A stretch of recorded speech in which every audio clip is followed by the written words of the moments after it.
Hello, everybody, and welcome to the June edition of Post Puroresu. I'm John Pollock alongside WH Park, a stacked edition of Post Puroresu. We've got a theme song to crown. We've got the history of Noah that we're going to fit in over the next hour, and all the latest that's going on in Japan. But first and foremost, what is the update? How is WH Park doing? I'm fine, John. I'm a little bored recently. Not much I'm doing these days except for going for walks and just watching stuff on TV and catching up reading comics and things like that. I have been dealing with a clock that is right on my table next to my bed that Max has gotten into just changing all the time. So when I wake up and I look at what time it is, that is just a mere chance that it's the time that I'm staring at that it is. So this morning, I was up 20 minutes later than I thought I was going to be. But anyway, that's what my battle was on Saturday morning, WH. Are there no child-proof clocks that you can buy for your home?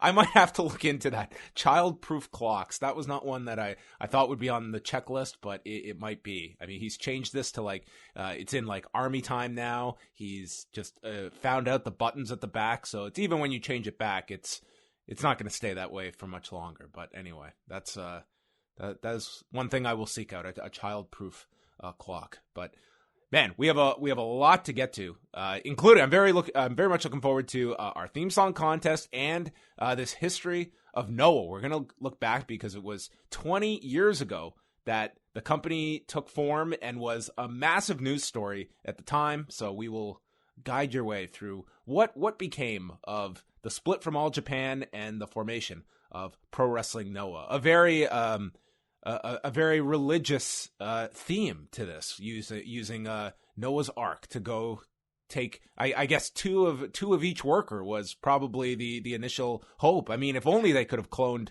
and had two Kenta Kobashis to go with them. Yeah, one with good knees, and one with a good shoulder, because he kind of destroyed his arm and shoulder from doing all those chops and stuff, John. So it'd be behooving to them to have cloned at least two versions of him with working body parts.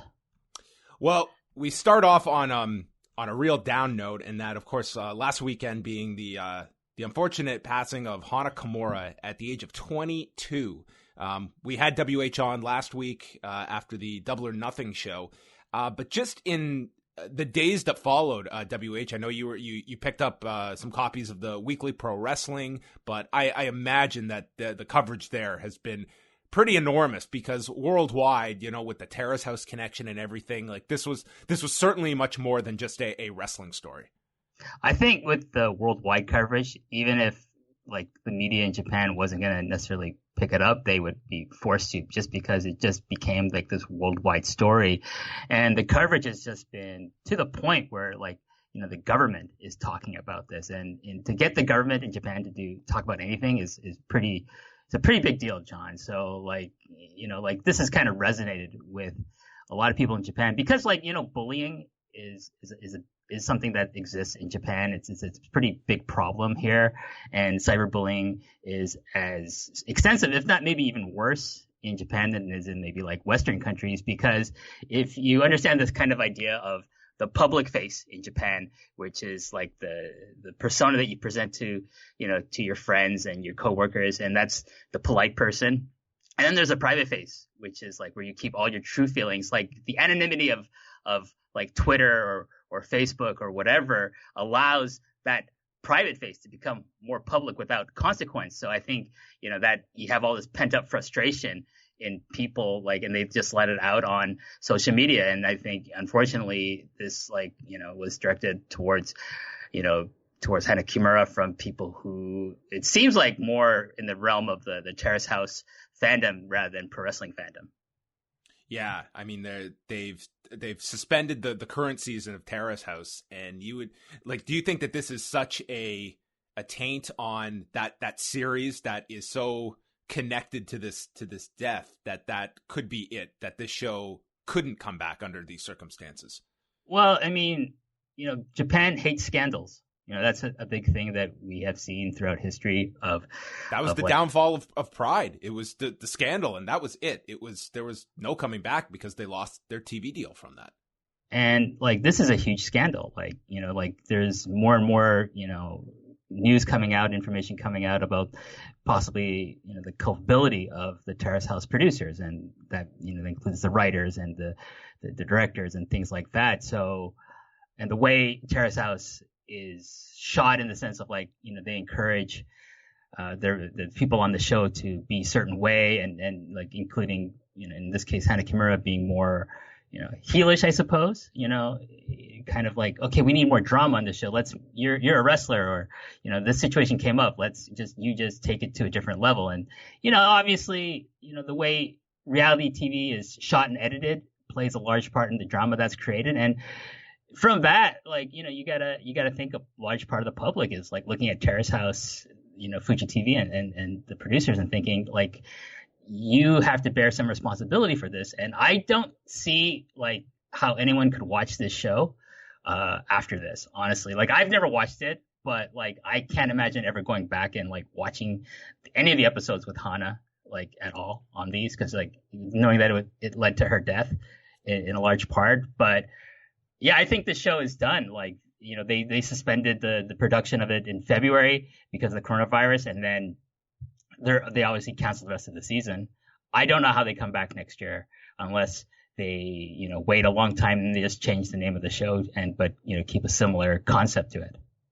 Yeah. And I mean, looking at the reality genre and pro wrestling, I mean, that is where there is a lot of, connective tissue in that these performers it's being presented as versions of themselves, but not these people like completely transparent either. Like this is where I think a lot of fans get caught up in who these people are portraying, even in reality series, that is not the real person, but yet they are treated as though that's my complete persona that is on a reality show, that's on a wrestling show as well. And you do see fans that sometimes go way too far in that, and it's in this social media age, you're exposed to that. And I don't know how you can legislate against that. It's certainly something very tricky, as we're seeing with trying to legislate the internet.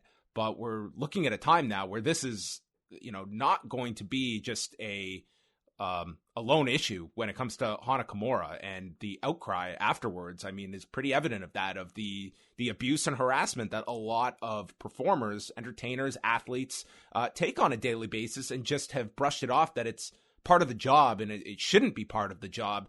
I just don't know how you completely can legislate and change that. It's certainly complex. I'm glad it's being at least addressed. It's not just putting your arms in the air saying we can't do anything.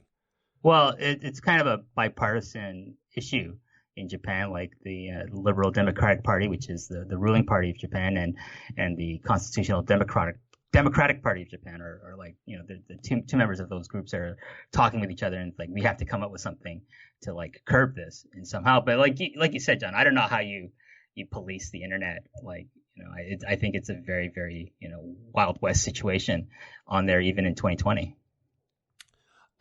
Staying on the government, what is the latest going on right now in Japan? They have lifted their state of emergency in most of the prefectures, and it seems that this is now at least opening the doors for more and more things to be opening. How does this affect pro wrestling, where there have been companies that have been running significantly here, but from the top down with New Japan, how do you see this all affecting them? Well, I mean, yeah, so the government decided to lift the state of emergency in all but 8 of the nation's 47 prefectures.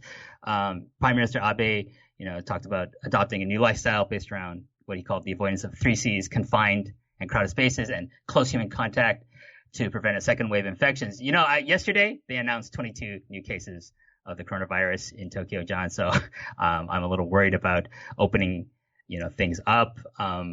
As far as New Japan, that over here too, where it's as more and more things are opening up, that's the concern right now, is that that's the balancing act of how much do we dip our toe back into the water versus when there's still sharks in the water. That's kind of the analogy I can come up with at this. I think, like Harold May, the president of New Japan, he's very much aware of this. Like he's very adamant about we're not going to just open up our doors to the fans. And like, I think they're not even, like too keen on just having empty arena shows. Like I think their main concern is like keep our talent and our staff safe by not exposing them to, crowds even of each other, like just having them do shows with each other.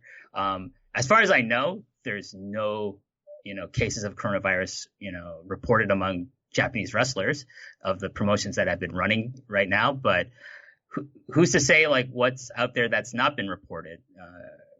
So I think it's a really interesting thing. I mean, they're talking about having the G1. And we'll talk about this later with like the announcement of the Champions Carnival for all of Japan. But they're talking about having the G1 in the fall. And Hiromu Takahashi is talking about, why don't we have the best of the Super Juniors running at the same time? And on the surface, I think that sounds like a great idea. But the part of me that's a wrestling fan that likes to go to live shows, do I want to go to Tokyo? Do I want to sit in a crowd of about 1,000 people to watch a wrestling show? No, I really don't. I will not feel comfortable about going to any kind of live event until really there's a viable vaccine out there. Yeah, and I would be really curious how New Japan World has been affected over the last 3 months. If they have maintained or even had just a small decrease in subscribers, I mean, I would take that as, a good sign that our audience is at least supporting us through that means. But, taking that number aside, like doing empty arena shows, what is the point if we're maintaining our subscriber level? We can't sell merchandise to no fans. We can't sell tickets with no fans. What are we even doing this for at that point, other than, it's getting work for our talent, but that's money out and no money coming in? Well, that's the question I ask about like these companies that have, that have been having empty arena shows. It's like, okay, Noah's having these empty arena shows. All Japan's having empty arena shows. Big Japan just came back with an empty arena show. And why? I don't understand. And the only thing I can think is to provide content for their own streaming services. All three companies have streaming services. I guess it's to like try to, keep current subscribers and maybe entice new subscribers to come on board. New Japan's been doing a good job with releasing like unreleased footage and having like special like shows, like kind of like cooking shows or like birthday parties or things like that on their streaming service. So, and for the hardcore fans, that's great stuff. But, yeah, I don't know. Like to me, I actually suspended my subscription, and I'm not probably going to, go back to it unless they start having like new shows. Not that I want them to endanger their talent, but I have to think about, well, do they need the money from me? Not really. They have a parent company, Bushiroad, and they seem to be like, have a great deal of money in the coffers. And I think where they're really doing really well in this day and age, John, is like with their merchandise. They I think have a very healthy merchandise, platform, and they're doing really well with it during this pandemic. Yeah, so I mean, New Japan to me is going to be the last one to come back in. It may be worldwide at this point when you're looking at who's been the most conservative, and this kind of opens things up of where are we going to be in a month, where are we going to be in 2 months, and come the fall as well. I think that everyone you're seeing now with all of the sports leagues here in North America, they are racing to get back, with the NHL seeming to be at the front of the line. The NBA is making their plans. Major League Baseball is a bit of a mess at the moment, but the theory has been thrown out there of trying to get back to play so quickly to get your season in, because there's the threat of a second wave in the fall where I can't envision this level of a shutdown occurring again, no matter what happens in the fall. But I think that is at least a worry that play could get suspended again. Let's get this season in and do it in as quick an amount of time as we can. And that's, certainly going to, pro wrestling, who knows? But this second wave, that's a real concern. But we can't predict the future. Well, I mean, the big difference with, sports leagues in Europe and in North America, and even pro wrestling in North America versus Japan, is that those are buoyed by, television deals. I mean, I understand that's where the pressure comes from, to have like even just empty arena, games and wrestling shows. But, the thing is with Japan, it's like they're providing all this content, but their main source of income is the live gate, and that doesn't exist. And I don't know where, a lot of this money is going to be coming from, even if they're running these empty arena shows. Obviously, we'll talk about, Big Japan Pro Wrestling later on, but they did a huge GoFundMe, kind of deal on a Japanese crowdfunding site. And it's been really successful. But what happens when that money runs out? That's my big question. And if things aren't back to a semblance of normalcy where people are allowed to come to shows, and then they can't run like full capacity shows, even if they wanted to, because that's going to be against the law. They can't have more than 1,000 people when it comes to like phase 3 of the lifting of the emergency, shutdown. Yeah, I don't know. I'm extremely leery about going to any kind of live event before there's a vaccine. And maybe I'm on the far end of people's comfort level, but to me, that's I don't know. The weighing the risk and the reward of just going to a live event right now with, even a small amount of people, even if it was 500 people, I'm not crazy about that at all. I wonder how many, because there are going to be people that will absolutely jump at the chance to go to shows, and that's going to be the big question. How many are comfortable going, and if it's sustainable for these companies? Like, I cannot imagine when WWE opens their doors that they're going to be able to draw 5,000 people. Like, I think that would be a pretty ambitious number to hit, but for a big pay-per-view event, maybe I'm going to be completely wrong, and they will fill a major arena if they were to do a major arena for a pay-per-view in the fall. Well, they should just do, John, is it's just like, show their pay-per-views on a closed circuit to like drive-ins, and then these cinematic things can actually truly be cinematic. I saw a mock-up of what some like a prototype of like what movie theaters could look like with the seating spaced out.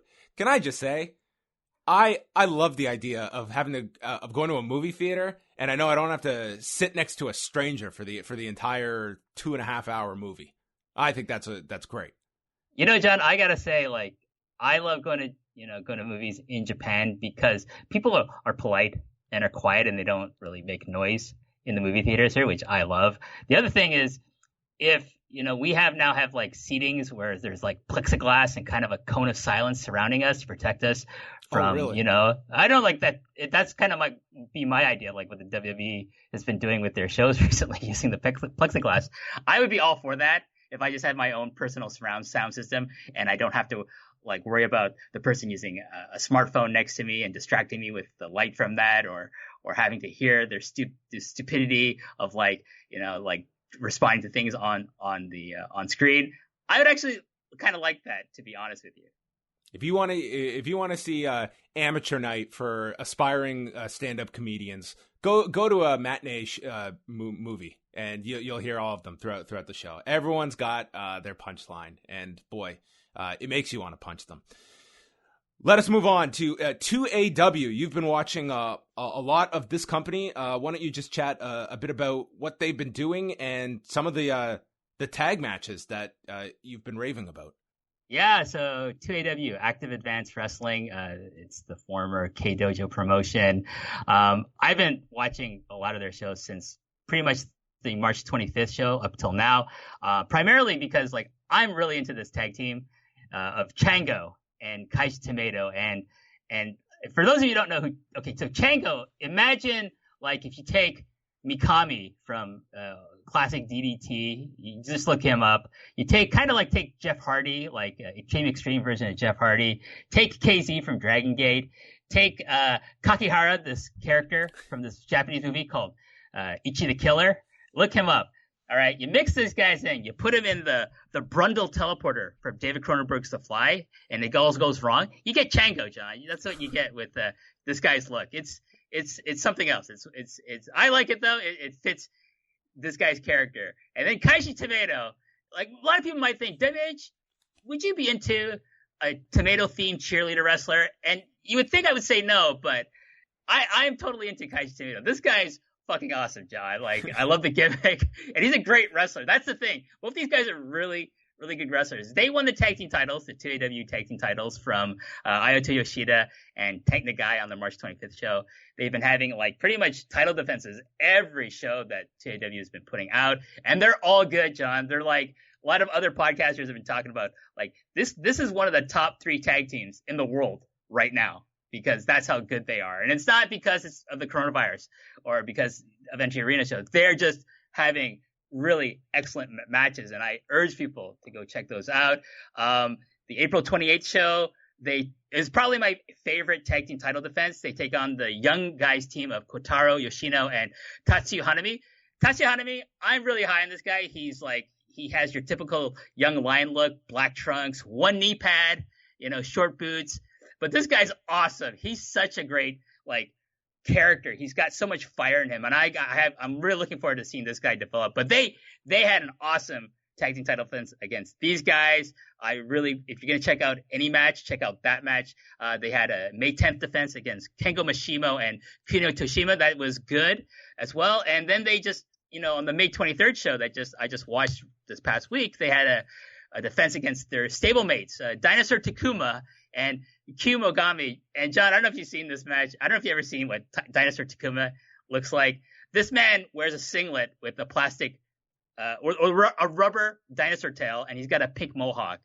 It's a look, And Kyu Mogami has like the most amazing 2020 mullet you'll ever see on a human being. But he looks like the kind of a guy that you would see outside of maybe a truck stop selling like some pharmaceuticals that might not be legal. That's what he looks like. And they're kind of a comedy duo, these guys. But my God, they had an excellent defense, because the thing is, John, they take these tag team title defenses seriously. They treat these as serious wrestling matches. Even though all 4 of these guys have kind of comedy background to them, they are having like these straightforward, excellent tag team matches. And I cannot stress how much I love watching these things. I actively look forward to watching Chango and Kaiji Tomato defend these tag team titles. I'm gonna have to check out. I know you've passed along a lot of these tag matches that I certainly will catch up on. You've definitely sold me on several of these individuals as well. But that's certainly some stuff under the radar to go check out. Yeah, and also on the May 23rd show, there's a great 2AW openweight championship defense between the champion Yuji Okabashi from Big Japan, and he's taking on 2AW guy Tank Nagai. If you like big beefy guys beating the shit out of each other, John, this is the match for you.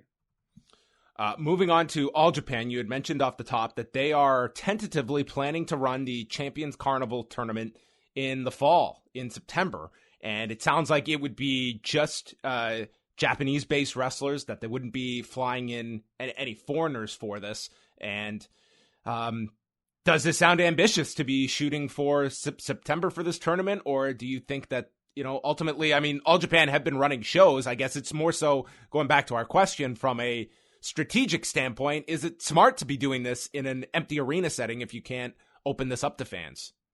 I think their strategy is that, they're going to be able to have some amount of fans at their shows for the Champions Carnival in September. That's kind of like the optimism that exists in Japan about things opening up.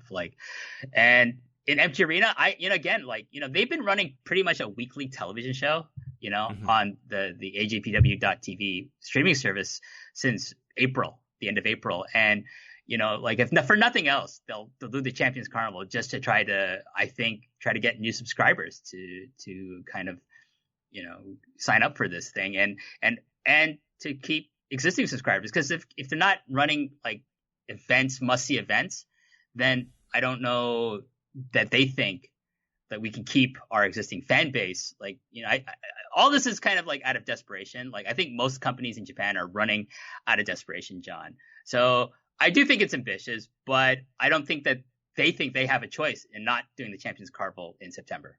I think you're right. And yeah, you're right. Like, I mean, with the changes, obviously, like this would, in theory, be open to fans. I guess the question is, yeah, to your point, like the confidence level of going, but that's where a lot of these companies are in. Like, this is not, we're not talking about too many companies out there that have the luxury of just sitting back and waiting this thing out. And I think at this point, you're seeing, I think the idea of just running shows, people are not as negative towards that idea as they were, 6 to 8 weeks ago. But now, for an All Japan, which, let's be honest, it's pretty much a fringe company at this point, with a streaming service that's not going to be people's priority at this time. If you're a wrestling fan and you're scaling back on what you're spending money on streaming services, All Japan would probably be one that you're looking for a reason to drop it, and having continued shows, I mean, that must be their strategy.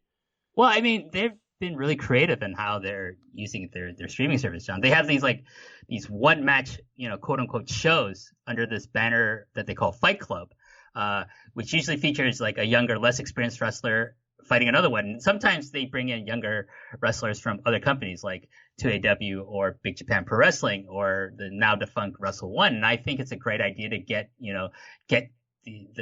these existing guys under All Japan contract experience, and they're getting to fight like older guys on the roster, but they're also getting to fight these guys from other promotions, which I think is great for getting them more well-rounded in their talents and things like that.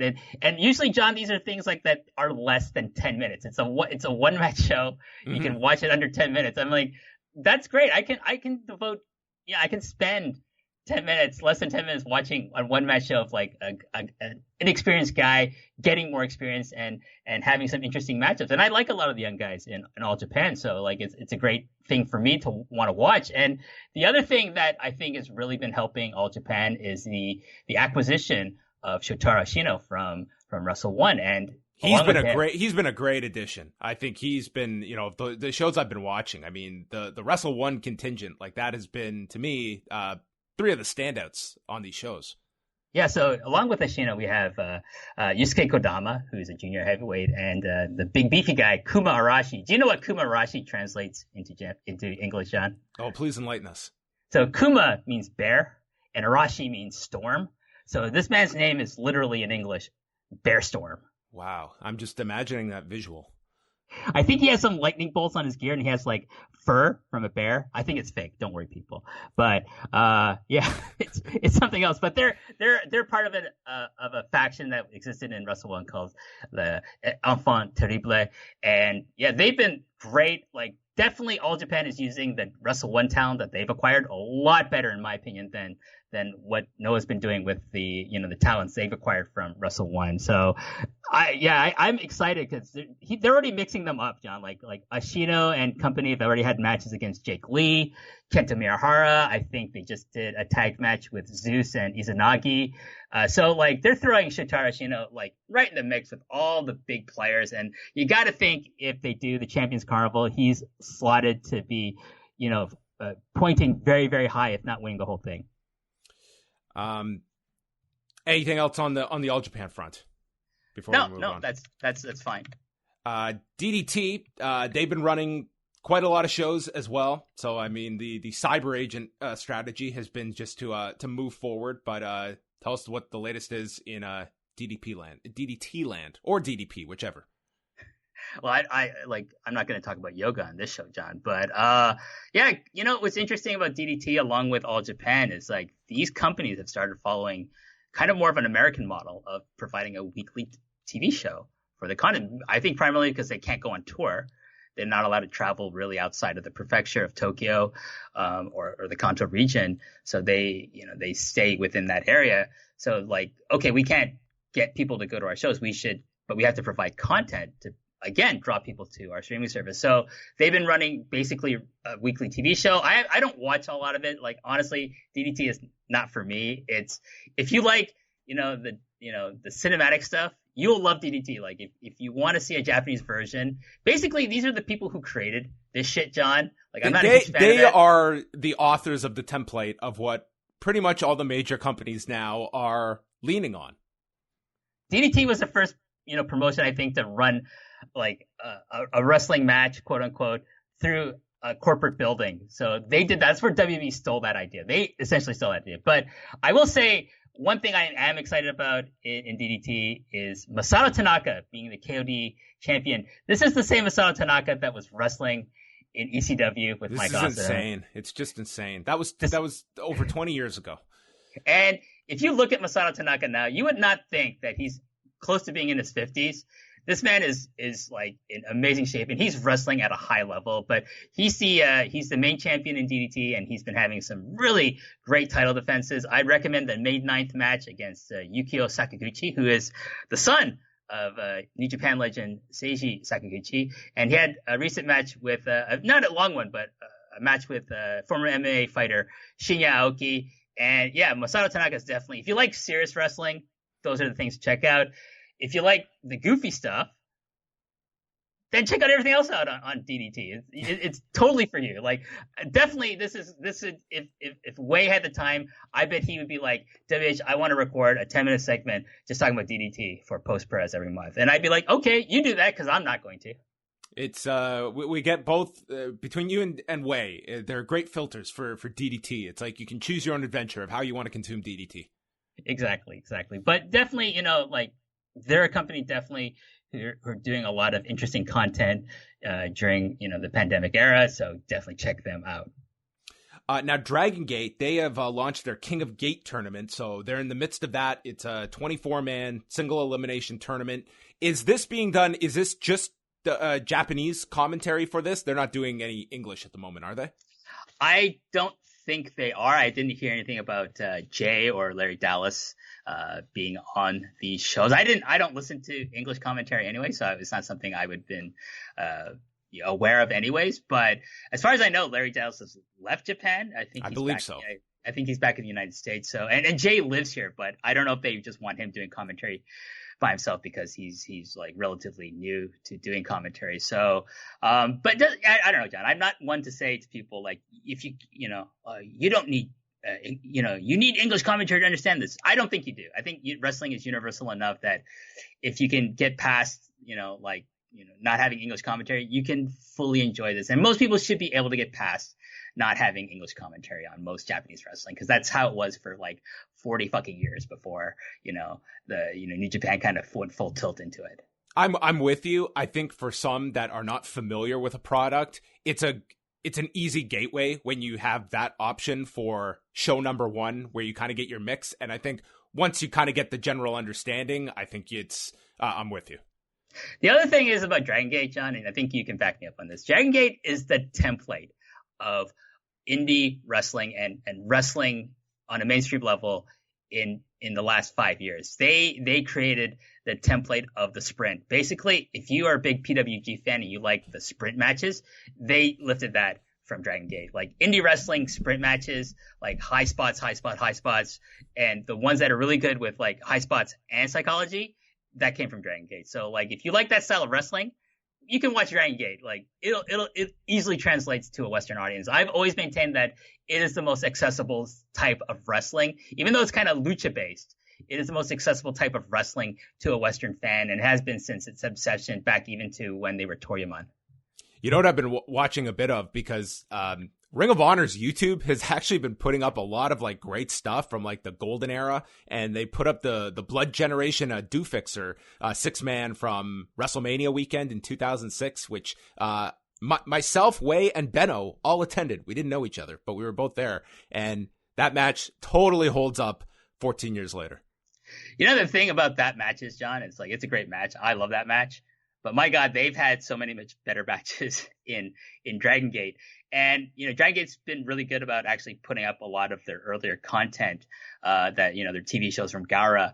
So it's definitely a great time if you want to, get into Dragon Gate. They have a streaming service that's really doing a really good job of putting up their archive stuff more. I'm not a big fan of the service because they, for their new content, they put it up. It's on for about a week. Then they take it down, and then you don't know when they're going to put it back up because of their TV deal with Gara. I think this is like they don't keep things up there for forever. They take it down and then they put it up down the line. I think after the initial broadcast on Gara.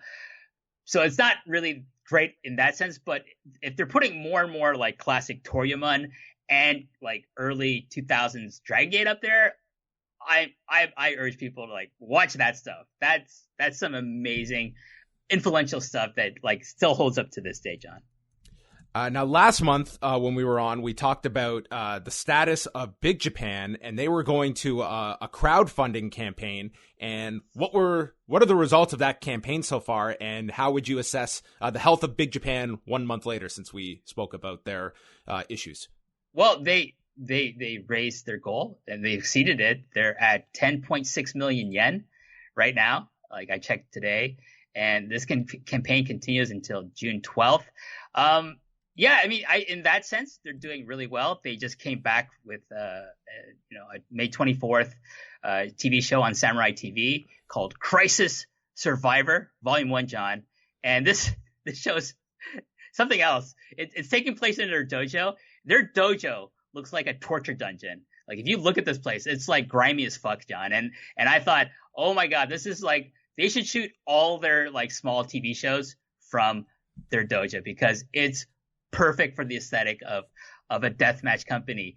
And on that topic, John, here's the thing that really pisses me off about Big Japan Pro Wrestling. So they went to their fans and said, hey, help us raise money to keep us in business. And then, they come back with this TV show and I see guys like, and at least 3 of the matches are death matches, John, and people are bleeding all over each other. And I'm like, really? Do you need this? And then the main event is called this. Get this, John. It's the Human Flesh Slicer Barricade and Fluorescent Light Tubes Alpha Death Tag Match. Not a beta.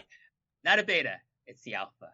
So there's light tubes all over the ring. They're being used. And I'm like, did you spend any of this fucking money, any of this 10.6 million yen on these fucking light tubes? I hope not. I hope they're like surplus because that money should be going to paying your staff, your wrestlers, and like your creditors for as long as you can, not on fucking light tubes. And I don't care if any deathmatch people go, what do you want them to do? A no light tube match on a Big Japan show? Yes, that's exactly what I want them to fucking do. Like, cause they don't need to fucking do this during a fucking pandemic where they can't draw any fucking money. So yeah, I'm really not going to tell people to go to BJW Core and subscribe to them because like, listen, they're in this bed. They made it. They can lie in it. Like, I don't want to see them go out of business, but I'm not going to tell people to go support them if they're doing shit like this either. So you're saying they could have just gotten away with a Human Flesh Slicer match instead of adding the Fluorescent Light Tubes Alpha Death tag to this match? Well, if they took out the light tubes and the barbed wire and all that other shit, John, like I'd be okay with it because the idea that they're reusing barbed wire is also disturbing to me as well. So yeah, like they don't need to run fucking death matches. Like hardcore brawls, okay, I'll accept that to an extent. But where they're using like plunder, no, I'm not for that. Like even in the best of times, I'm not a huge fan of that stuff. During a pandemic, when you're asking fans to give you money for nothing, like seriously, you're not getting a ticket, you're not getting merchandise for this money, you're because you love the company. But I guess that's their reward is like guys hitting each other with fluorescent light tubes. Okay, it's not for me, but if people want to do that, that's fine. If you said to me, WH, are you going to support them? I go, no. Why? So they can spend money on bullshit? Fuck no, I'm not going to do that. I keep telling WH between shows. I mean, let your opinions come out. I mean, don't waver on the fence. I mean, it's always tough to hear what side WH is coming down on a company. Our final subject, and this will take us. We'll talk present and past pro wrestling Noah. First of all, let's talk about what's going on right now with them. They are running shows on DDT Universe, and let's talk first about just the latest news involving Noah. Well, it's not DDT Universe anymore, John. It's now called Wrestle Universe. Oh, yes. Because of the acquisition of of Pro Wrestling Noah and integrating it into their schedule on their streaming service. That, DDT said, well, we have, DDT, we have Tokyo Joshi Puroresu, we have like some of the smaller brands that they run, and now we have Noah. So they said, well, we're going to call it Wrestle Universe, which, it's a pretty good site. Like if you like a wide variety in your wrestling, they got everything for everyone basically on this network, John. But yeah, Noah's been running pretty much themselves an almost weekly schedule. Again, like same thing as DDT and All Japan.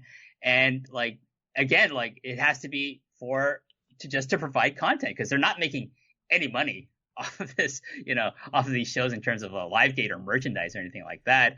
But I gotta say, these are probably my least favorite MC Arena matches. I don't like the atmosphere.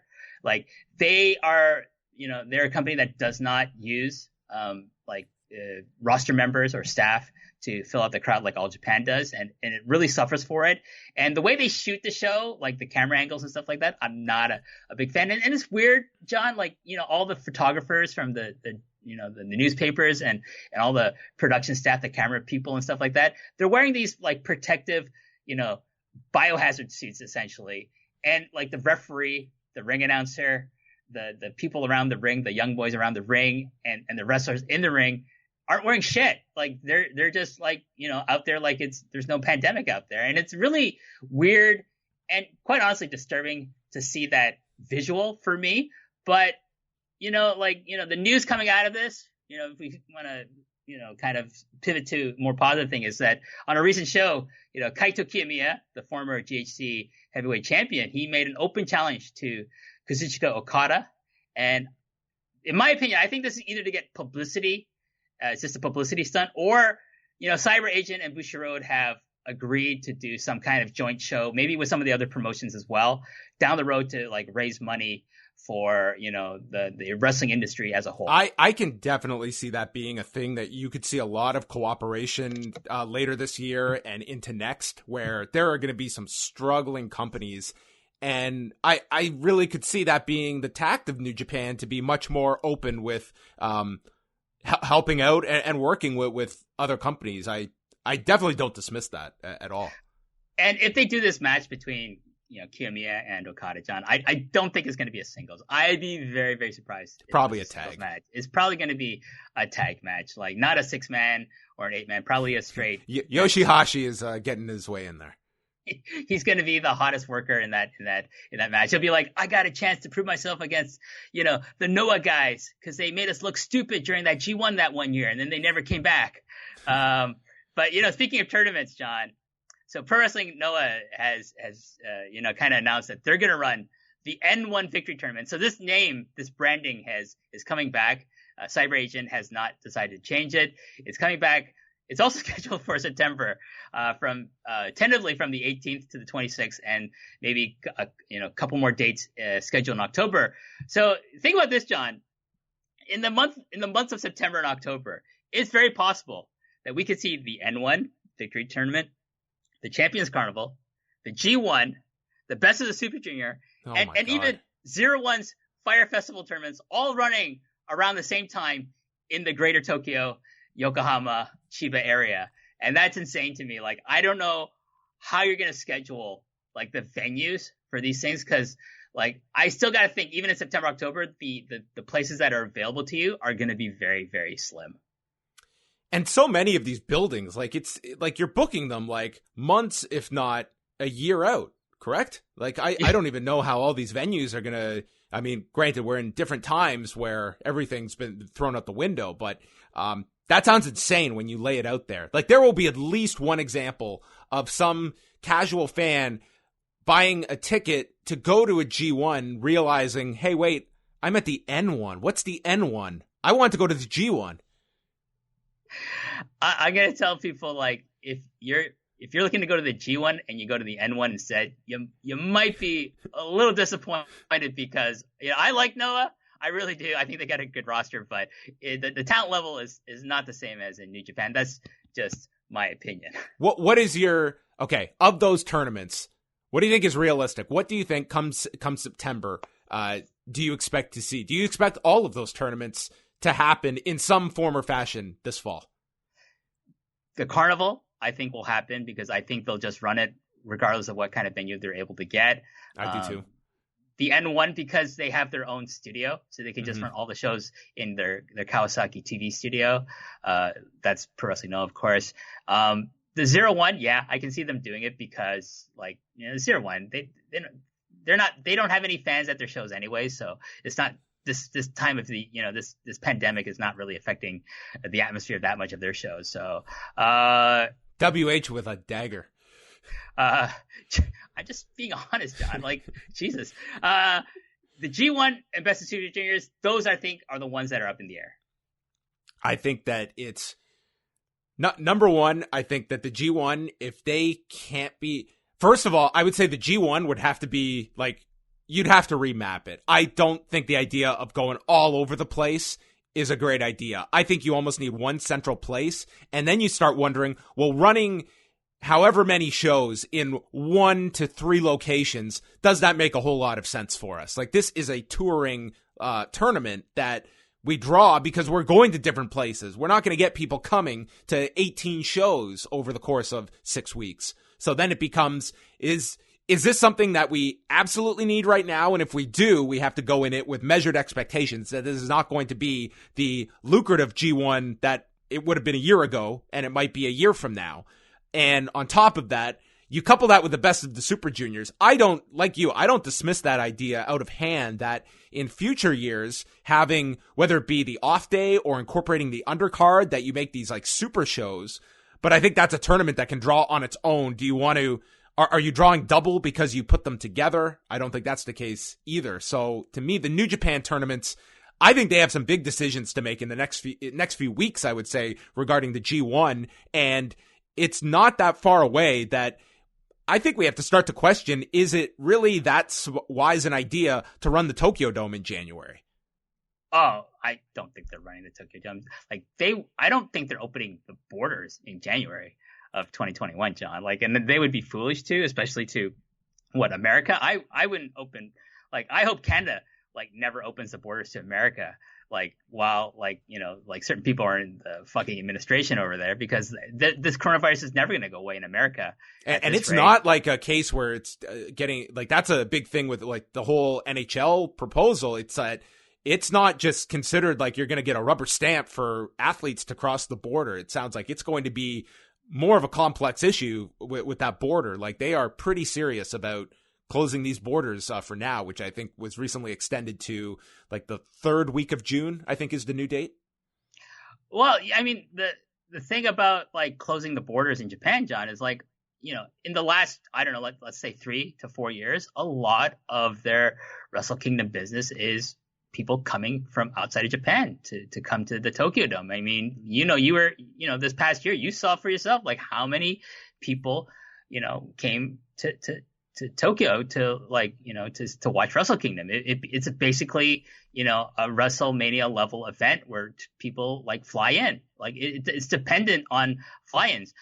I don't think that's happening. And at the same time, like, do I want to be in a building with more than 1,000 people, even if we're spaced out by like, 10 seats each? No, I don't want to be in the Tokyo Dome with like anything more than 10 people, to be honest with you. Like, I don't feel comfortable. Like I said, no vaccine, no WH at these fucking shows. And as far as the makeup of the G1, like if they run it, like I don't see how they're going to have like 24 fucking people in it. It's got to be like, I don't know, like a 12-person tournament, like with 6 people in each block or something like that. And I don't even do a round robin. You might just do a single elimination like the King of Gate tournament. Same thing with the Best of Super Juniors. It has to be a smaller field, and you reduce the schedule to like, maybe like a 2-week tournament.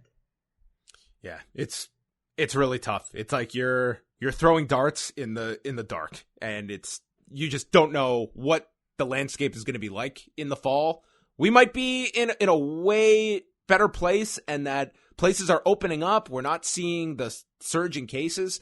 Or it could be the opposite. It could be somewhere in the middle. Like, it's total guesswork. I think that's the frustrating part for so many people, that you can apply as much logic as you want. You can put these preventive measures in place to a certain degree. There's always going to be that risk. And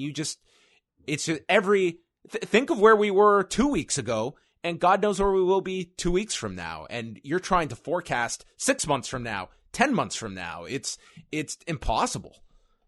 It's wishful thinking, I think, on New Japan's part. And I know they're the one company that I think everyone has been missing, because they're the ones who pretty much gone to hibernation during, this pandemic. And I know a lot of people are just want something from them. Even if it's an empty arena show, I don't know when. I think that's likely to happen, an empty arena show.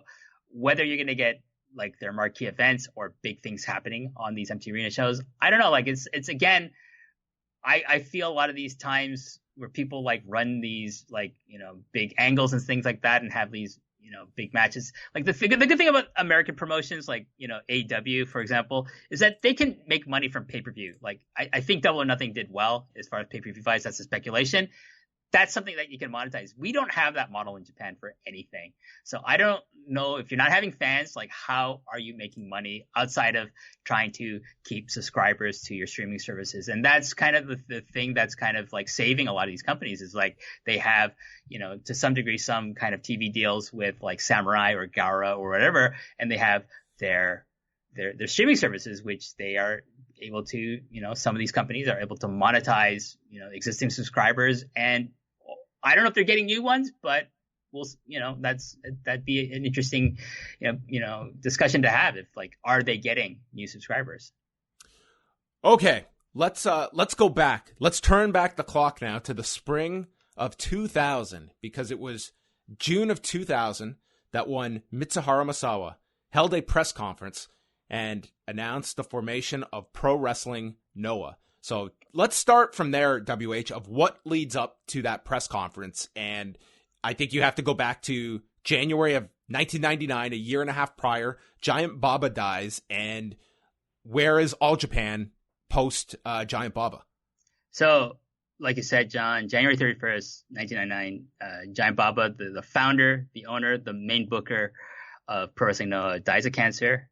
From there, May 7th, 1999, Mitsuharu Misawa, the ace of the company, is announced as the president of the promotion, while Baba's widow, Motoko Baba, is the majority shareholder of the company, along with, I believe, NTV. She's like 85%, and the TV company is 15% of ownership of All Japan Pro Wrestling. There's professional tensions between these two. And they've existed for a long time. This is not a recent thing that flared up in 1999, John. They have not liked each other for a long time. She had never approved the decision to make Misawa the ace for whatever reason. The decision to elevate the four pillars of heaven, Misawa, Kawada, Kobashi, and Taue, was made in the wake of Genichiro Tenryu's departure from All Japan in 1990 to form Super World Sports, and then later Wrestle Association R. But she never, I guess I think she's higher on someone like Kawada or Kobashi, so she didn't really approve of Misawa. So and she was not someone who, made her feelings a secret, so to speak. In the year before Baba's death, Misawa asked him on behalf of the locker room to have Motoko Baba leave the company because she was creating so much tension in the company, like at the shows and what have you. And he complied to an extent, because they had kind of different ways of looking at, what to do with All Japan. He wanted to modernize the promotion. He wanted to work with other promotions, break the isolationist policy that Baba had instilled for most of the history of All Japan. He wanted to push the junior division more and kind of elevate some of the younger wrestlers a little bit faster than you would have normally under the All Japan system. And this was because the box office was declining, because like it was getting kind of stale with like you had these four amazing wrestlers and like a lot of supporting guys underneath them. But, after 1997, it starts to become stale. Like you have the four same guys on top of the whole company. And, like Misawa wanted to change that a bit, but, Mrs. Baba didn't agree with those things. He also wanted to modernize the contracts of All Japan. He wanted to provide wrestlers with full medical coverage, full injury pay, and possibly stock options, which is something that New Japan's contracts provided even in the 1990s, John. So like he's thinking, well, I got to be competitive with New Japan. Like I got to keep my guys happy. Like a lot of these guys are staying because of their loyalty to Baba, but you see departures like Tenru is the most notable example of that. And then Misawa's thinking, okay, I gotta do something to make my guys happy staying with All Japan with Baba not being around. This leads us to May 28th. Misawa is removed from the board of directors of All Japan by a majority vote of the other board members. He subsequently resigns as president of the company. This takes us to June 16th, 1999. Misawa holds a press conference with most of the native All Japan roster, who had, by the way, been all working as freelancers since March 31st, 2000, since they didn't re-sign their All Japan contracts, to announce their departure from Think All Japan. about that, okay? With some of the names attached here, that they were all working as freelancers. And they joined to announce their departure from All Japan to form a new promotion in August of 2000. This goes to June 17th. The name of the new promotion, Pro Wrestling Noah, is announced. June 20th, Misawa meets with Nippon TV officials who canceled All Japan's TV deal and gave it to Noah. This is a TV show that had been on Nippon TV since the 1970s, John. 28 years they were on the network, and All Japan was done with them. And that was, that had always been kind of the story, that Misawa had gone to NTV and they wanted him to wait a year because they didn't want it to be perceived as Baba dies and they're immediately abandoning ship, that they had to wait out this period, and then they would have the support of NTV. But it was, this something that was in the works, it sounded like, for quite some time. Yeah, I think there's probably a lot of secret meetings that were happening between Misawa and maybe some of the other guys. You got to think that he had to guarantee, like, I'm going to be bringing, Kobashi with me. I'm going to be bringing, some other people. But, it's him and Kobashi are the big draws, obviously. Taue, not so much, even though, he's one of the four pillars. You had a young Kenta and Marufuji in that whole mix as well. I mean, it's, quite the, this was a gigantic upheaval. Like, this was taking not just think of the equivalent earlier that year of the Radicals leaving WCW and what a dent that left in WCW. Like, this is that times 100. Well, think about this, John. It's easier to say who didn't go. Kawada, yeah, exactly. Masanobu Fuji, Stan Hansen, and Manuika Mossman, who later rebranded himself as Taiokeya. These are the four wrestlers who did not go. Everyone else left. This is more of an indictment, I think, of Motoko Baba than is what Misawa meant. I think if a lot of them didn't have to deal with Mrs. Baba, they would probably have. Some of them would probably have stayed. Later on, it's revealed that Misawa, Noah can't pay a lot of these guys or make a profit because they're paying so many people on the roster, because Misawa didn't think that many people would jump ship with him. He thought probably Kobashi, Taue, and maybe some of the more promising youngsters on the card would jump with him, and then he'd fill it out with freelancers. And then he's like, yeah, Takayama's coming, Omori's coming, Akiyama's coming. Oh, okay. And then, oh yeah, Daisuke Ikeda from Battle Arts, he's going to join us too. Oh shit. And I'm sure he didn't want certain people, but he couldn't say no to them. So he had to take them as well. So, it's Russia Kimura. Got to make Russia room. Kimura. I think someone like Jun Izumida, who would later write the book that would pretty much destroy, the early version of Noah. He's someone that would have not been brought aboard. Masao Inoue, I'm sure he didn't want him, but he took him because he said, hey, I want to go too. Okay, you can come as well. But this leads to August 5th and 6th at Differ Ariake. Pro Wrestling Noah debuts with 2 cards, and these are the 2 cards collectively called Departure. And I got to make a point that Differ Ariake, John, was their kind of dojo, their home office, and their kind of their home arena, so to speak. So that if they ran smaller shows, they would do it from Differ Ariake because they pretty much owned the building. They it was their building, and it was very close to Ariake Coliseum, which is where they would have some of their bigger shows before they were able to start running Budokan Hall again. And where would this be in compare, location wise, say from Korakuen Hall area or so? How far away would this be? Okay, so I'm gonna say it's been a while since I've been there. I've been there twice, once for a Noah show and once for the Super J Cup that I absolutely hated because Taichi was in it and he ruined the whole fucking thing. But if you go from Tsurubashi, which is where the Tokyo Dome is, and you go to Ariake area, I forget the name of the exact station where you have to go, but it's about 20 to 30 minutes by train, as I recall. And then it's a kind of a trek from the train station to Ariake Coliseum and different Ariake. And there's really nothing in that area, John. It's kind of like a dead area, like, you know, where Tsubashi's got like all these restaurants and shops and things like that, and a roller coaster that you didn't get a chance to go on. I'm sorry. I was so upset. I walked all the way there, and my sole goal was to go on that damn roller coaster, and it was closed down for maintenance that day. I was very disappointed. Well, you would have been more disappointed in the, you know, the area of different Ariake and Ariake because there ain't jack shit around there except maybe a sized area. So Braden would have been happy, but I don't know if you would have been. But I will say this about, you know, I've never saw a show at different Ariake, unfortunately. I did see 2 shows at Ariake Coliseum, and the thing about Ariake Coliseum that I gotta promote, John, is their air conditioner. It's amazing. Well, that alone, I mean, the aesthetics alone make this a must for any startup promotion. Have your air conditioning in place. Beyond a TV deal, beyond workers, beyond a board of directors, make sure your air conditioning system is ready, because it was a hot 2 nights on August 5th and 6th of 2000, where this was very much a statement from the company that, yes, Misawa and Kobashi are the legends coming over, but this is Jun Akiyama's company, was kind of the message you got coming out of those 2 nights.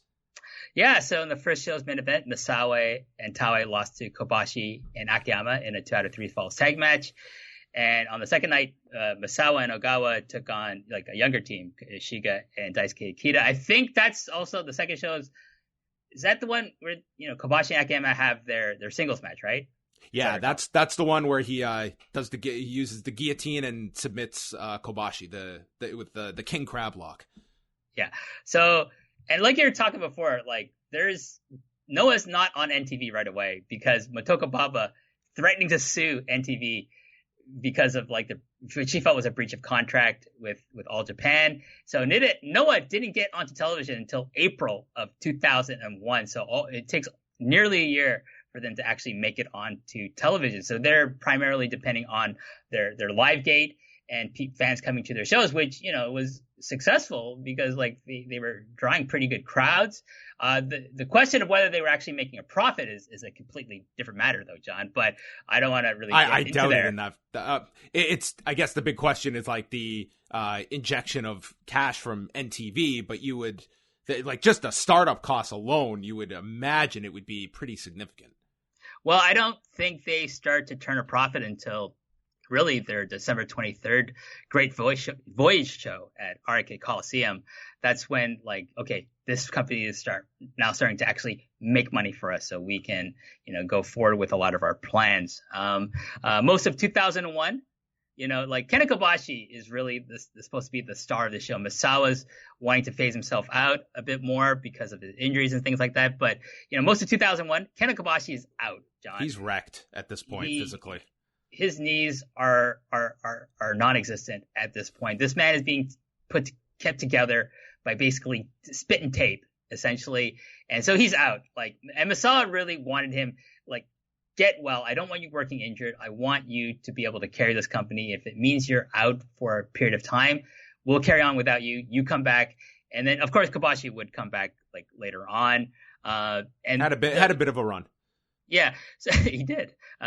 You know, then 2001 then saw Noah to kind of alleviate the absence of Kobashi. They opened their doors to working with other promotions like 01 and New Japan Pro Wrestling. And so you had appearances on Noah shows from people like Shinya Hashimoto, Alexander Otsuka, and Yuji Nagata, for example. And these all did very, very well for Noah at the box office.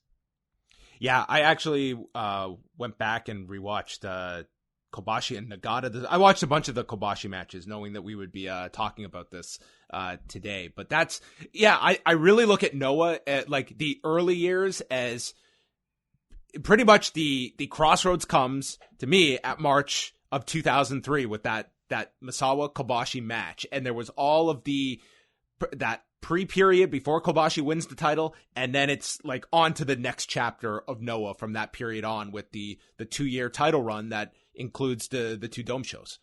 So we were talking about basically 2003, 2004, 2005, 3-year period where Noah is, I wouldn't say arguably, John, Noah is the best pro wrestling company on the planet, like in terms of in-ring work and booking. Like this is the apex of their in-ring product.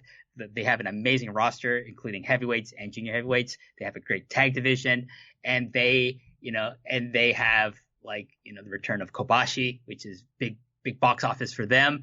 Like you're saying, March 1st, 2003, Kobashi defeats Misawa to win his first GHC heavyweight title, his only, I think, GHC heavyweight title, at Budokan Hall.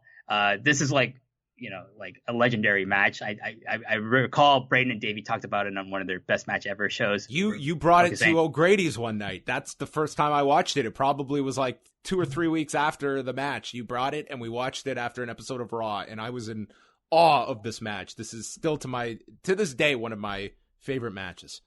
I think we kept most of the crowd after Raw for this match, John. I recall it being like a pretty sizable crowd that we were watching that thing past like midnight. This match won Match of the Year from Tokyo Sports, Nikon Sports, and the Wrestling Observer newsletter. The craziest Tiger driver of all time. Oh, yeah. Misawa said afterwards this would be their final singles match, with the exception of the opening match of Noah's 2004 Christmas Eve show, which was a 10-minute time limit draw, kind of a comedy match because it was their Christmas show. This would be honored. This is the last time they would ever face each other in a singles match. And you know what? After the punishment these two put each other through, I don't blame them for saying we're never going to wrestle each other in a singles match ever again. I was so happy they never did it again. I thought this is leaving this feud on a high note. It was no one goes back when you talk about like Misawa Kawada, for instance. No one goes back to that Tokyo Dome match from 2005. I mean, it's a fine match. It's not terrible, but it's not like a memorable one. And instead, these two, they went off with, this one goes hand in hand with any of their prior matches, to me, if not the top one. You could argue that. I was always glad they never went back to this one, even though at times, business wise, they could have hit this button just because it would draw. It would draw if they did it again at times when Noah needed it. But personally, I was always glad that this was like the last singles match.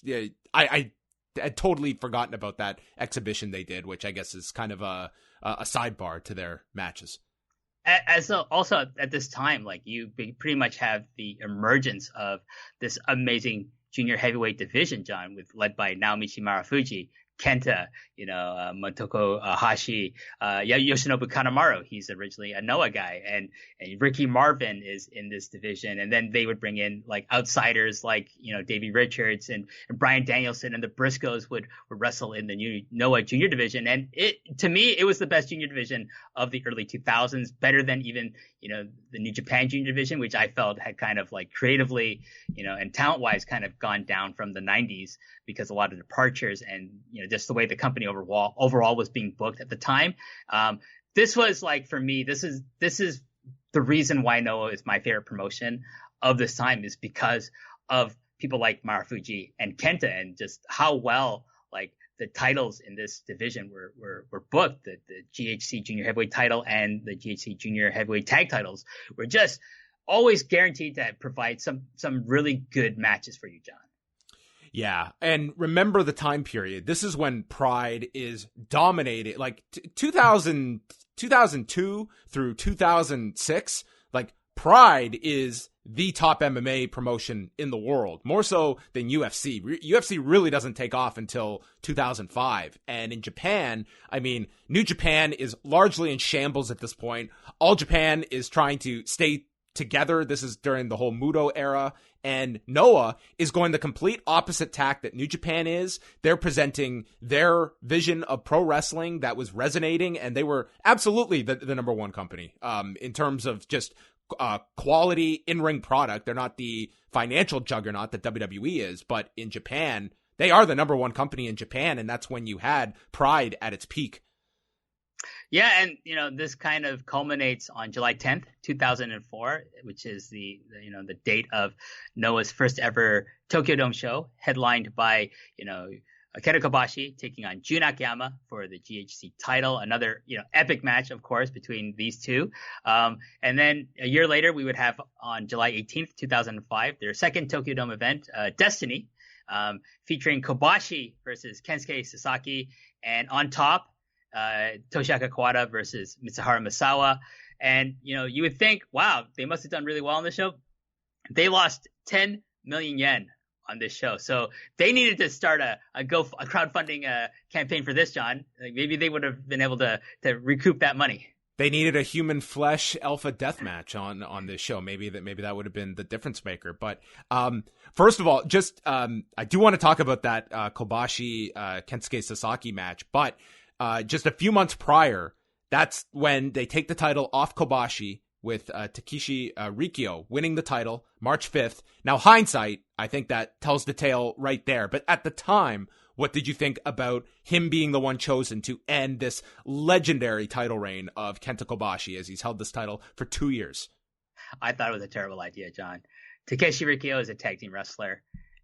That's it. Like, he was never impressive as a singles guy. Like, if I had my Noah version of the 4 pillars that I would have pushed if I was, fantasy booking this company, and Rikyo would have been the, basically he's the Taue of the group in the sense like, okay, he's there, he's in the mix, but like, I don't ever really belt him. If I do, I don't keep the belt on him for much longer. And I think who did he face on that show, John? At Tokyo Dome? It was Tanahashi, wasn't it? Yes. Can you imagine if they pulled the trigger and they made Tanahashi their champion? My God, that would have been awesome.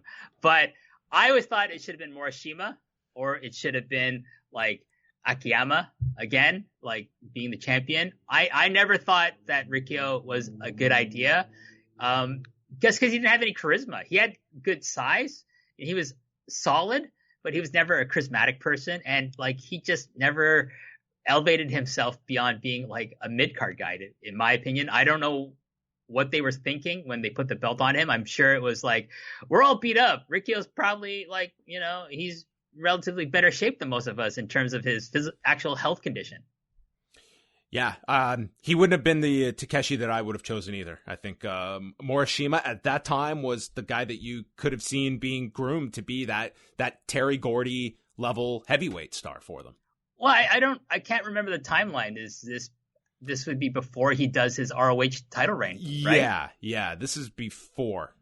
I think that really makes him a star, like, and gives him the confidence to like become eventually the GHC title holder, is that ROH run, which I think did wonders for Morishima. Like, he had it, definitely. Like, I would have picked him, but I don't think, Noah was thinking like, can he handle the pressure? And then I think, they sent him to America. They sent him to work for Ring of Honor, and he kills it basically as the Ring of Honor champion. I think he's one of the best Ring of Honor, heavyweight champions in the history of that company. Now, just the other night, I went back to watch the Kobashi Kensuke Sasaki match. This is a match that does not get enough praise. This is like an all-time classic. This crowd is electric from the second this starts till the second it ends. It's one of the best chop sequences you're ever going to see in a match. It doesn't overstay its welcome like some of the like chop parodies become. And just the sweat coming off these two as they're chopping each other. Sasuke's pec is just completely bruised afterwards. This is the match to absolutely drop what you're doing and go watch. I would argue this might be ahead of Kobashi and Misawa in terms of my favorite Noah match of this era. Well, we'll talk about we picked 3 matches each that we would recommend people go watch. But yeah, I mean, it literally, Kobashi Sasaki is literally a dream match come to life, because if you're going to draw parallels between two guys who are in different companies in the 90s who were kind of stylistically mirrors of each other, because both, incorporated like lots of chops in their offense as well as lariats, it would be Kobashi and Kensuke Sasaki. And when they announced that this match was going to happen, I lost my mind, John. I was like, what the fuck? Kensuke Sasaki is going to fight Kenta Kobashi Oh my God. And John, you worry about things meeting your expectations. This exceeded my expectations. When I finally got a chance to see this show and see this match, I was like losing my mind, like with the chop sequence and everything. Just them coming out, their entrances alone, I lost my mind. It's an unbelievable match. To me, it's the two Kobashi matches from the Tokyo Domes in 2004 and 5. If you want a unique commentary track for the Kobashi Jun Akiyama match on Wei's YouTube channel, Wei0937, he put up because he produced the Noah shows on the Fight Network, so he added the match that Mauro Ranallo and Dan Lavransky called of that match, if you want to hear it in English commentary. Yeah, I mean, I remember hearing that, the commentary for that show when it was, I think you guys gave me a copy of it, or Mouth did, and I watched it with that commentary. I was like, oh, this is actually, not bad. Like, and it's like really one of the first instances of hearing English commentary, like official English commentary over a prominent Japanese company in that time era.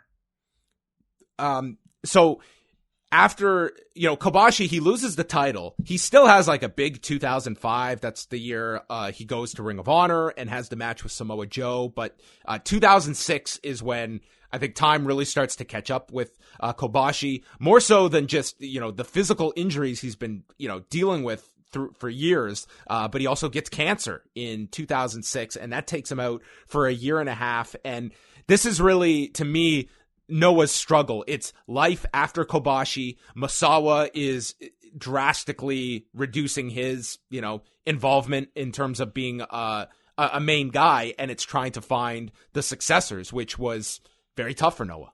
Yeah, I mean, this is also kind of the start of their financial decline as well. Like on the April 23rd, 2006 Budokan Hall show, the company, announced that they had 14,200 people in attendance, though the real number was actually reported to be under 10,000, which, if you go to Budokan Hall, that's not good. Like, to see that building with less than 10,000 people in attendance, I can't even imagine how depressing that would, the perception of that would be, as well as like, Noah is basically the successor of, Baba's All Japan. So that was like one of their big buildings was Budokan Hall. So for them not to be able to draw in there anymore is really telling about where the fans see, where Noah has reached in 2006 after like this 3-year peak that they've had from 2003 to 2005.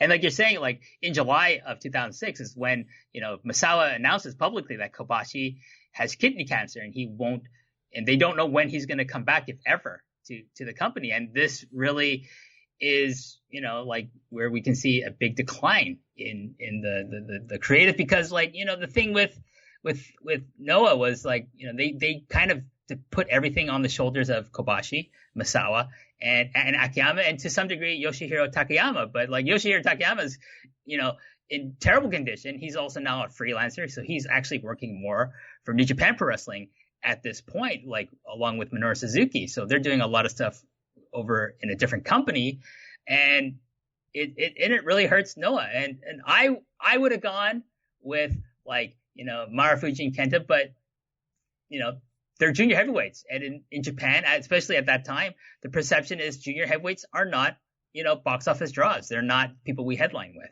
And I think they were way too late when they finally had that faith. Like, they did put the title on Marufuji in 2006, but it's really, Kenta wins the title in 2013, and he gets that year-long reign, loses the title, and then, he takes off for WWE not that far afterward. But, arguably the most impactful event occurs in June of 2009. That's the in-ring death of Mitsuharu Misawa. It's a tragic story of him dying during this tag match after taking a Saito suplex.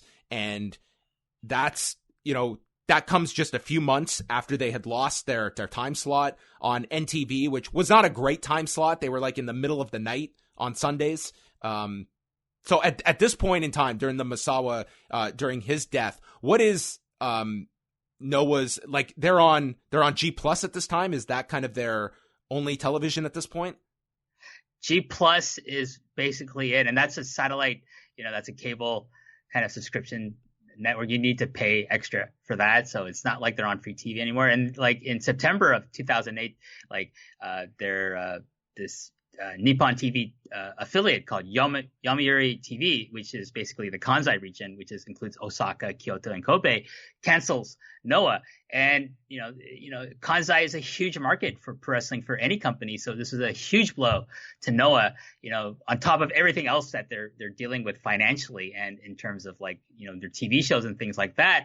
And then, like June 13th, Misawa dies, and it's just a terrible situation for Noah. And like I don't think the company ever recovers from 2000. Like it was tough to recover from 2006. I don't think they've ever, especially in hindsight now, like you look back and it's like, that's where Noah dies, figuratively and literally, with Misawa passing away in the ring. It's a terrible thing. Like I can't even imagine the people who are in attendance and the wrestlers who are, in the ring with him. It's a horrible thing to have to be, in attendance for or be part of. It was just a shocking moment. I remember being in New York. Actually, I was covering the International Boxing Hall of Fame weekend, and just on my phone getting that notice that morning that Misawa had died. It was just shocking. At the time, it was an enormous news story, and with Kenta Kobashi, I mean, more and more is being leaned on him when, he really can't go at this point. Like he comes back from the cancer at the end of 2007. Then he goes, sparingly for another 2 years. Then he has another 1.5 year layoff due to nerve damage in his arm. And by the end of 2012, his contract is not going to be renewed by Noah. And this is, this is a major, to me, public, snafu by this company. I think Noah, they just, whatever state they were in at this time, I think to the public, this was just unforgivable that Kenta Kobashi was being embarrassed in this light, that he was not being renewed, and it led to, several major departures from the company.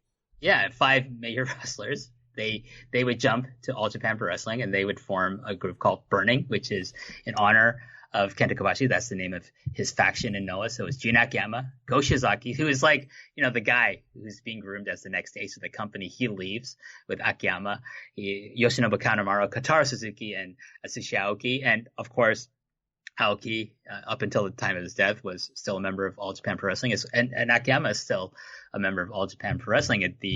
Kanemaru went to New Japan. After going back to Noah, he then jumped to New Japan along with the Suzuki Gun, because he was part of that stable when they invaded and what have you. Kotaro Suzuki is a freelancer, though he does most of his work in Noah these days. But, it never recovered. This is also the time former wrestler Jun Izumida releases his book detailing basically the Yakuza connection that, certain members of the office have, with the Yakuza in terms of tickets. And like, it's a very convoluted story. I'm not going to really get into it here, John, but basically this really, messes with Noah a lot as well. This creates a ton of problems. It creates a scandal that, again, I don't think they've ever recovered from it. And then, subsequently you see, like ownership change hands up until recently to Ledet, and then now to Cyberagent, which is the parent company of DDT. And we have, 2020, the 2020 version of Pro Wrestling Noah, which is incredibly different from, the 2003, 2000 to 2005 version of Pro Wrestling Noah.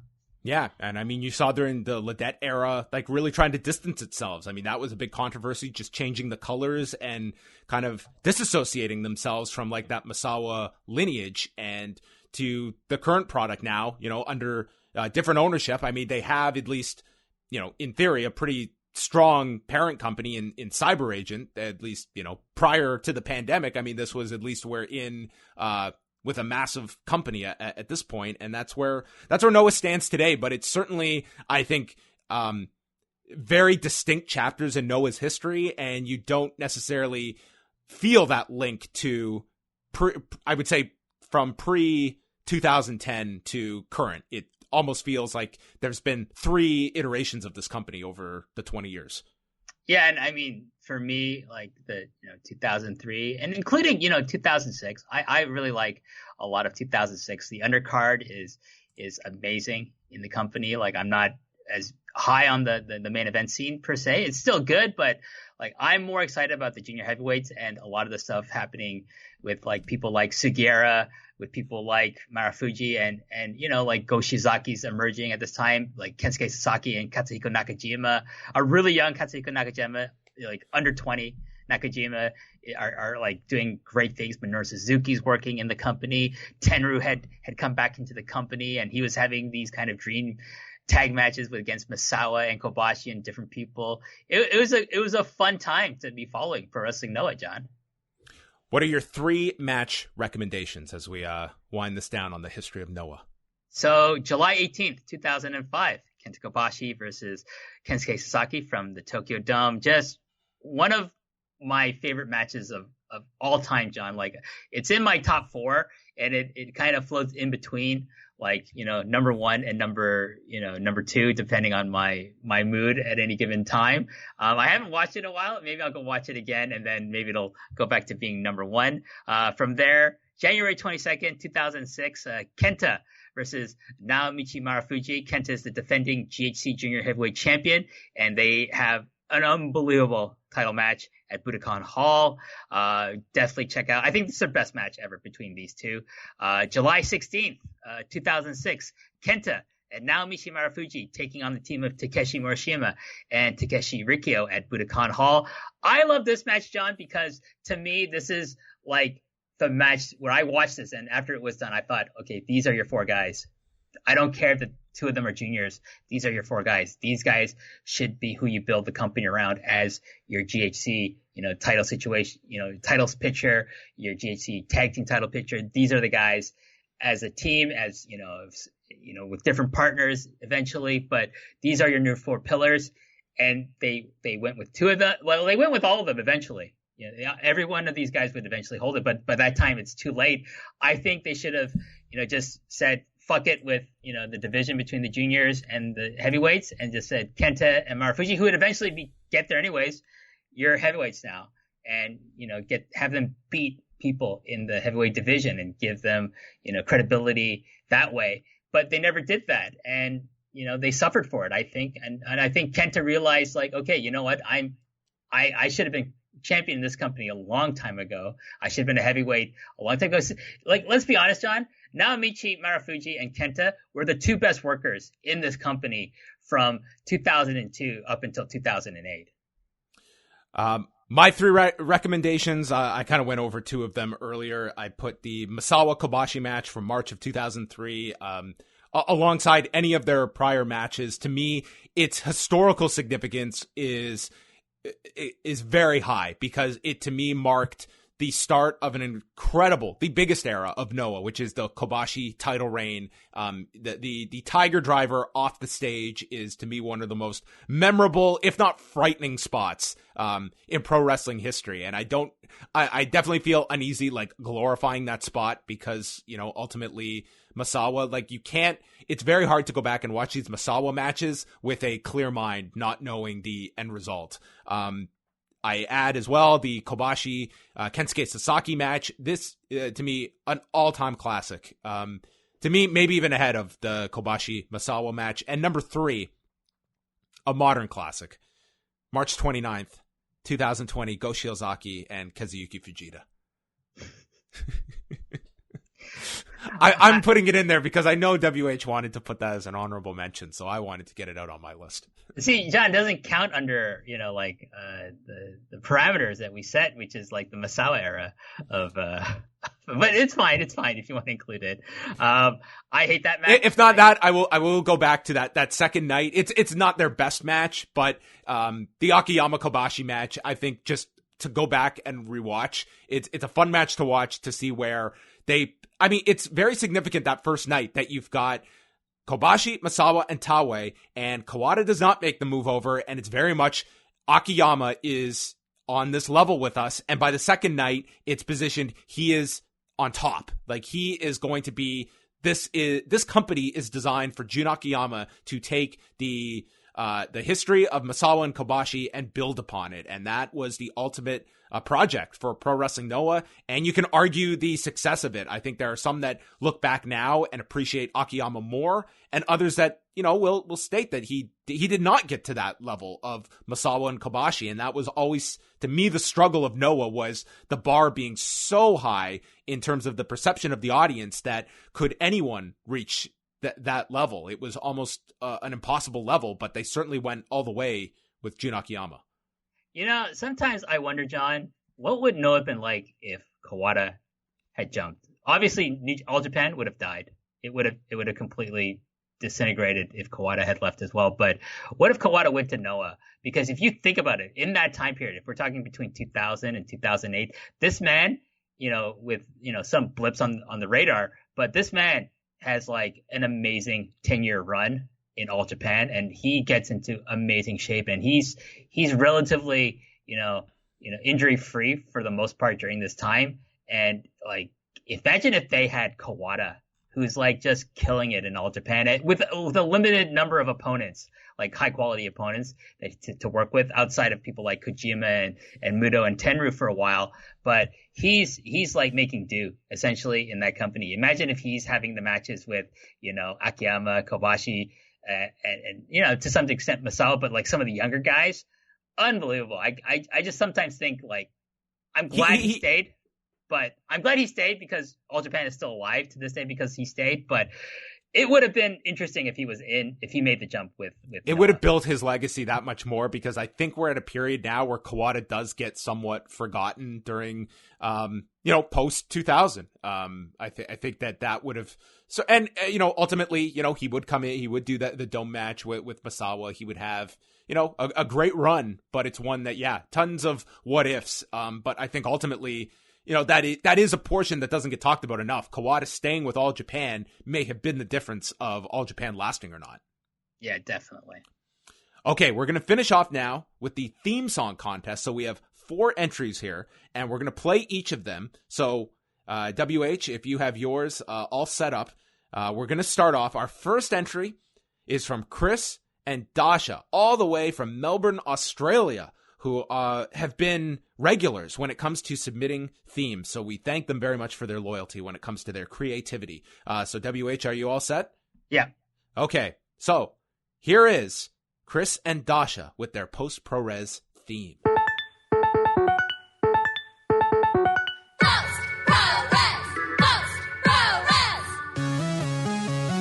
From the Super Juniors to the heavyweights, it's time for that monthly ProRes update. You're shining light like a torch in the dark. It's John Pollock and WH Park. Post ProRes, Post ProRes. It doesn't matter what anyone else says. Post ProRes, Post ProRes. Open the dream gate for the best of the best. Starting things off, I think, on a really strong note, WH. I will say, whenever we do these contests, I always had that worry in the back of my mind. Are we going to get entries? So when I get the first entry, that person automatically gets some points in my book. And I think a very solid submission out of the gate. Oh, I really like this song. I like the lyrics. It's really catchy. And yeah. Great voice. Great voice. Dasha's always doing a great job. I remember their entry for the Dynamite theme, and that was great too. But this is great. I really like this song. It's going to be tough to beat this. Setting the bar high. So let us see if Juan Zombie can top it. He says, I go by Juan Zombie from LA. Big fan of the Post Office Crew. I hope you guys like the track. And let's see. Here is Juan Zombie.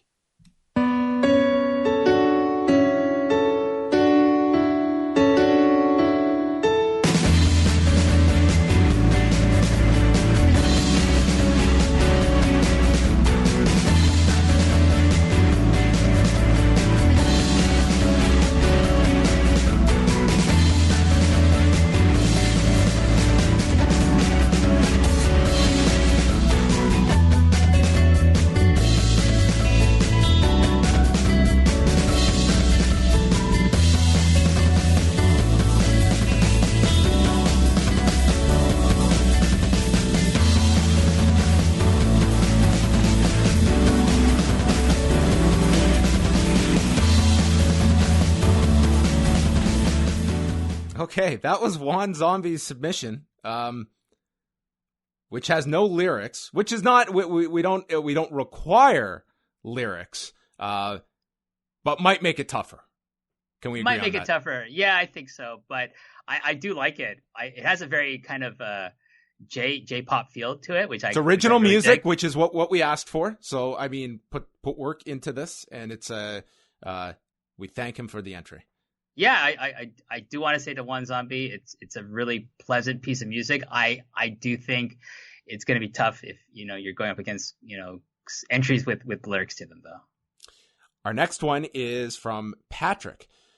He says, "So I clearly have zero chance of winning because I don't own the music." Yep, that's going to disqualify you. So we will listen to this nonetheless. But Patrick has submitted this, but also taken himself out of the race. He also went over the time limit, but let's listen to his submission nonetheless. So here is Patrick.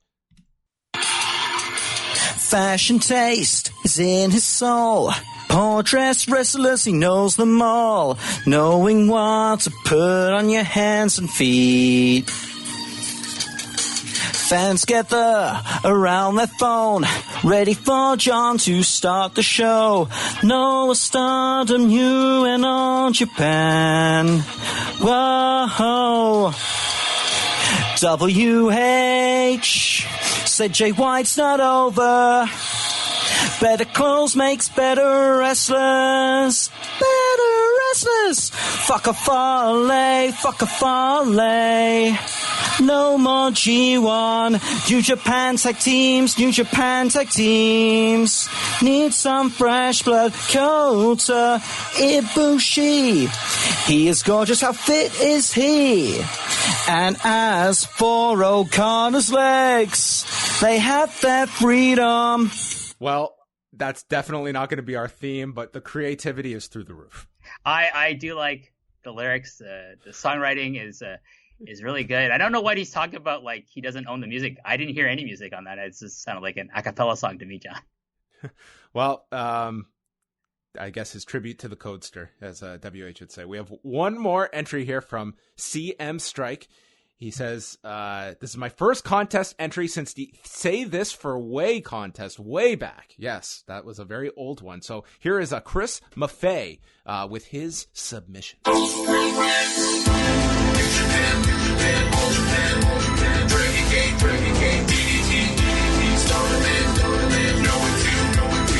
They'll break them down easily. All get more. Simply the best. Welcome to Awesome Pro.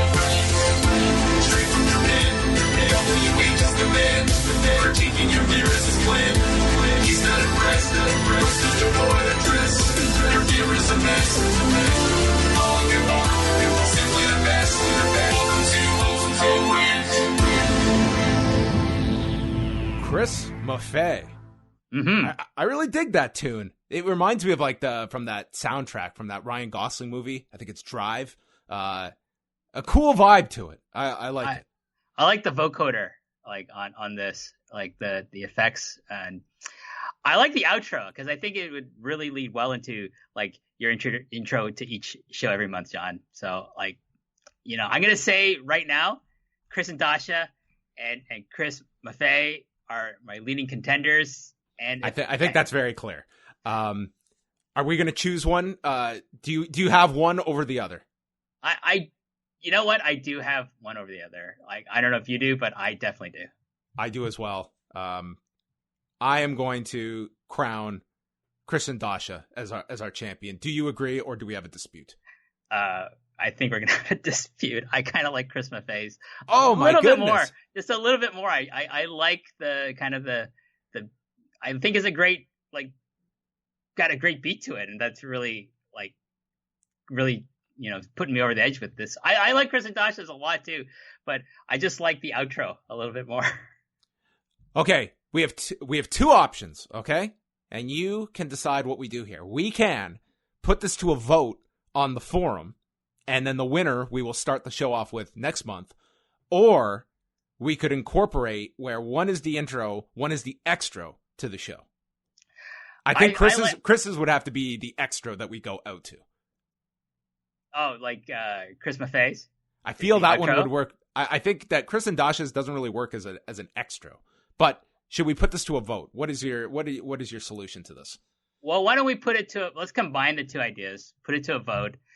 Which one should be which one should be the intro, and then whichever one doesn't win the intro vote is our extra. Okay. I love both submissions. Okay. So we're going to put the vote up. So, thank you to all of our, submission, entries.